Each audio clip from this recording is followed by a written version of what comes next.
ये भारतीय जनता पार्टी और खासकर उत्तर प्रदेश के मुख्यमंत्री और सरकार के सब लोग पूरी तरीके से जश्न मना रहे हैं।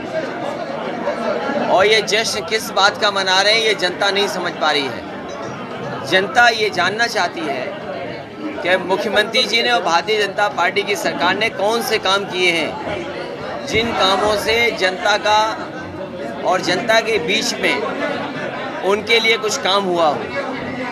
भारतीय जनता पार्टी ये बताए कि किन फैसलों से भारत की जनता और खासकर उत्तर प्रदेश की जनता के अंदर खुशहाली आई हो। आज जब 4 साल उत्तर प्रदेश में पूरे हो गए हैं, अपना काम सरकार नहीं गिना पा रही है। अभी भी पुरानी सरकार के काम गिना रही है। पुरानी सरकार के शुरू हुए कामों को भी इस सरकार ने पूरा नहीं किया। समाजवादी पार्टी और जनता ये जानना चाहती है कि कहां पर 4 और 5 एक्सप्रेसवे बन रहे हैं। जनता जानना चाहती है कौन सी नई मेट्रो भारतीय जनता पार्टी ने बनाई है। जनता और नौजवान ये जानना चाहते हैं कि कौन से नौजवानों को नौकरी और रोजगार दे दिया है। हमारे उत्तर प्रदेश के किसान जानना चाहते हैं कि उनकी आय दोगुनी क्यों नहीं हो पाई है। और जो महंगाई बढ़ी है, ये महंगाई से मुनाफा किसको पहुंचाया जा रहा है। जब बैंक डूब रही हैं और बैंकों के अंदर जो इंटरेस्ट मिलता था, आज पहले 8% मिलता था, 8.5 भी मिल जाता था, आज तो 4 और 4.5% इंटरेस्ट नहीं मिल पा रहा है। आखिरकार ये इंटरेस्ट जा कहाँ रहा है। बचत हो नहीं रही है, खर्चा बढ़ रहा है, महंगाई बढ़ रही है। तो कभी कभी ये लगता है कि बचाएं क्या और खाएं क्या, और नौकरी रोजगार है नहीं। और कम से कम कन्नौज के आप लोग हो, इन भारतीय जनता पार्टी के लोगों से पूछिए कि आपने कन्नौज को 4 साल में क्या दिया है। 4 साल में कौन सी नई चीज दी इन्होंने भारतीय जनता पार्टी के लोगों ने। केवल झूठ, नफरत और वही समाजवादियों के काम पर अपना नाम लगा देना। क्वेश्चन पे अपने 4 बड़े काम नहीं बताए।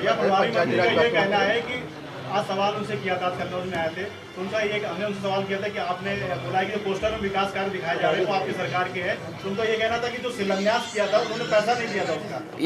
ये भारतीय जनता पार्टी के लोगों को और प्रभारी मंत्रियों को आपका एक्सप्रेस वे अच्छा लगता है, इसीलिए इसी एक्सप्रेस वे से आते हैं और इसी एक्सप्रेस वे वापस चले जाते हैं।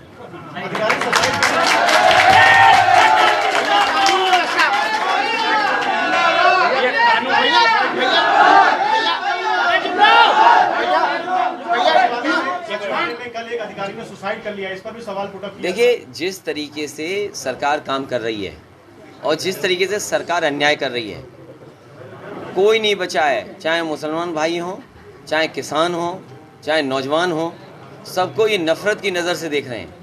पहले मुसलमान भाइयों के लिए क्या क्या कहते थे ये लोग, और अब किसानों को आतंकवादी कह रहे हैं। नौजवान जो अगर सरकार का विरोध कर दें तो जो गंभीर धाराएं दूसरों पे लगती हैं वो धाराएं लगाई जा रही हैं। मैं ये जानना चाहता हूँ, अगर उद्घाटन करने पर, सरकार के विरोध करने पर, अपनी बात रखने पर अगर धाराएं लगेंगी तो भारतीय जनता पार्टी ये बताए कि उत्तर प्रदेश में जितने भी उद्घाटन वो भी किए हैं बड़े बड़े कार्यों के, वो समाजवादी पार्टी की सरकार के बने हैं। तो इसका मतलब मुकदमा सरकार पे भी लगना चाहिए। सरकार अगर उद्घाटन कर रही है तो उस पर भी तो मुकदमा लगेगा। दूसरे के कामों का उद्घाटन कर रही है सरकार। कानून व्यवस्था को लेकर आज कानून व्यवस्था, बस कानून व्यवस्था इतना ही है कि आप लोग बच के रहिए, क्योंकि किसी पे भी मुकदमा लग जाएगा, किसी पे धाराएं लग जाएंगी। और जो काम पुलिस को करना चाहिए कि हमारी बेटियों को बचाया जाए, जो इनके साथ उत्पीड़न हो रहा है उनका न्याय न हो उनके ऊपर, और ऐसा कम से कम व्यवहार और काम हो कि जनता प्रभावित हो। लेकिन भारतीय जनता पार्टी पता नहीं कैसे काम करवा रही है, सबको डरा करके काम कर रही है। और जो मुख्य काम है कि लॉ एंड ऑर्डर बेहतर हो, ये भारतीय जनता पार्टी दोषी है, पुलिस कम दोषी है। लेकिन भारतीय जनता पार्टी ज़्यादा दोषी है, क्योंकि उनके नेता भारतीय जनता पार्टी जो कह रही है वो चलवाना चाहते हैं पुलिस से। भाई 4 साल बेमिसाल में आज एक जो गाड़ी पलटे वाला कांड था उसको भी शामिल किया है। एक भाजपा के विधायक थे, उन्होंने कहा है, उपलब्धि भी गिनाया है। देखिए, इनसे ज़्यादा झूठ बोलने वाली कोई पार्टी नहीं है, इसलिए जनता बचाएगी।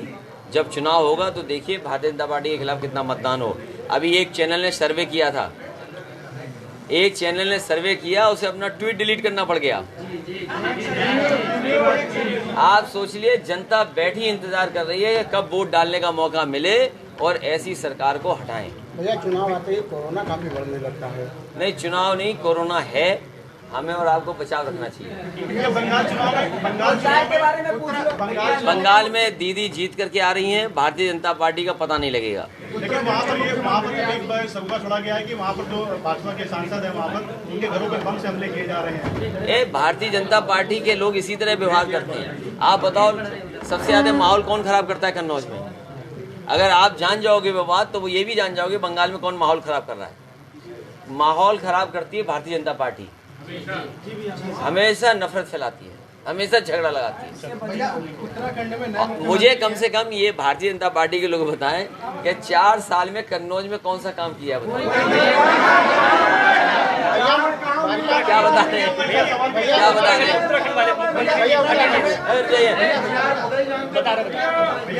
क्या हाल है, पीछे दब गए तुम। देखिए मुझे ये भारतीय जनता पार्टी के लोग फैशन नहीं समझते। ये भारतीय जनता पार्टी को कोई फैशन से मतलब नहीं है।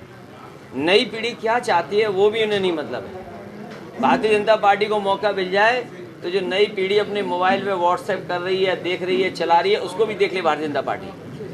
वो नहीं चाहती भारतीय जनता पार्टी के नौजवान आगे बढ़ें, अपनी समझ से रहें, अपनी समझ से जीवन जिएं। एक दिन आएगा भारतीय जनता पार्टी बर्गर बंद करा देगी, भारतीय जनता पार्टी पिज़्ज़ा बंद करवा देगी, भारतीय जनता पार्टी कहेगी ये नूडल्स चीन के हैं ये भी बंद कर दो। ये इसीलिए ऐसे विचार आप सुनते हो, फटी जींस। अरे किसी को पहनना है कुछ भी पहने, आप बाजार में लाने क्यों दे रहे हो? भारतीय जनता पार्टी के स्वदेशी मंच के लोग कहाँ हैं? ये जीन्स विदेश से ही तो आ रही होगी या विदेश से ही तो ये हमारे लोग सीख रहे हैं। और नई पीढ़ी अगर अमेरिका से मुकाबला करना चाहती है तो भारतीय जनता पार्टी को तो खुश होना चाहिए। चलिए धन्यवाद। नमस्कार, मैं हूं मानक गुप्ता। अगर आपको हमारा ये वीडियो पसंद आया हो तो इसे लाइक और शेयर जरूर करें और हाँ, हमें सब्सक्राइब और फॉलो करना ना भूलें ताकि आप देश और दुनिया की कोई खबर मिस ना करें। तो जुड़े रहिए हमारे साथ और देखते रहिए News 24।